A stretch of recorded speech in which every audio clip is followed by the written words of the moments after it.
Het heet De levensreis van Willy Geilvoet. Wij zijn onderweg, maar we weten niet waarheen. Dat lijkt de oud-schoolmeester en predikant van de doopsgezinde gemeente een geschikt begin voor het gedicht dat we samen aan het schrijven zijn. Dan vertelt hij over hoe hij als jongetje met zijn ouders en broertje van het gebombardeerde Arnhem naar Apeldoorn en van Apeldoorn naar Zwolle gelopen is. In Apeldoorn zaten de deuren stijf dicht voor het slaperige gezin. Maar net buiten de stad woonde een arme familie met veel kinderen die hen onderdak bood. Die gastvrije mensen hebben met Gods liefde en vertrouwen hen bij Zwolle de brug overgebeden. Of de chauffeur van de vrachtauto met meel voor de Duitse soldaten heeft hen de brug overgekregen. Of beide. Ze kwamen via Sneek in Leeuwarden aan. Nadat ze door de Tommies waren beschoten. Op de boot van een binnenschipper. Het was de avond van de overval. Iedere maand gaat hier wel iemand dood. Maar laat die dood maar weg. De mensen weten zelf best dat hier geen kindertjes worden geboren, zegt Willy. Er is hier wel een crash. Dan is het stil.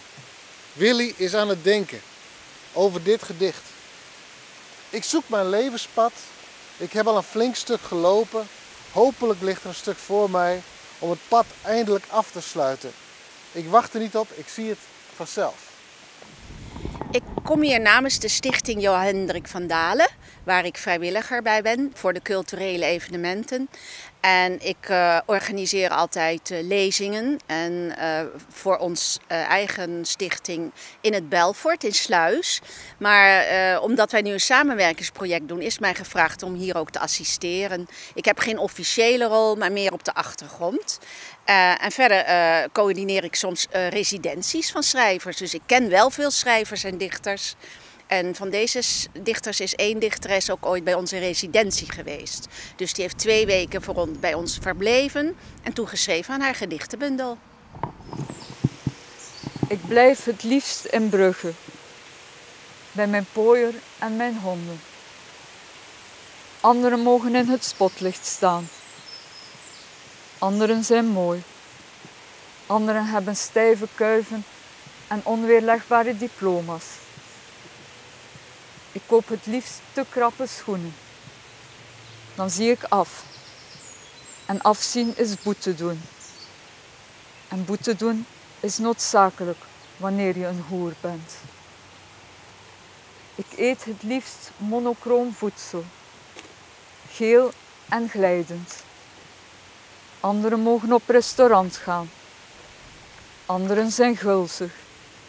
Anderen hebben toffe strotklepjes en koddige bavetten. Ik drink het liefst witte wijn. Dan word ik nostalgisch. En nostalgisch worden is minder gênant dan stikken in je eigen braaksel. Vertel eens iets over uw dichtkunst. Ja, ik schrijf gedichten in het Fries en in het Nederlands. En wat kan ik er nog meer over zeggen? Anekdotisch soms en soms juist helemaal niet. Dus soms gaat het veel meer om de klank eigenlijk van de taal. Ik schrijf vrij overdadige, baldadige gedichten met terugkerende personages. Nogal grotesk en vreed. Hoe is het om dichter te zijn? Ja, dat is denk ik per jaar verschillend. Maar op dit moment is het heel prettig zo hier in deze omgeving. En een fijn publiek, dus dat is geen straf. Doffe ellende. Nee, het is geestig. Ja, ik geniet elke dag opnieuw van spelen met taal en experimenteren. En vaak mislukt een gedicht, maar dat geeft niet.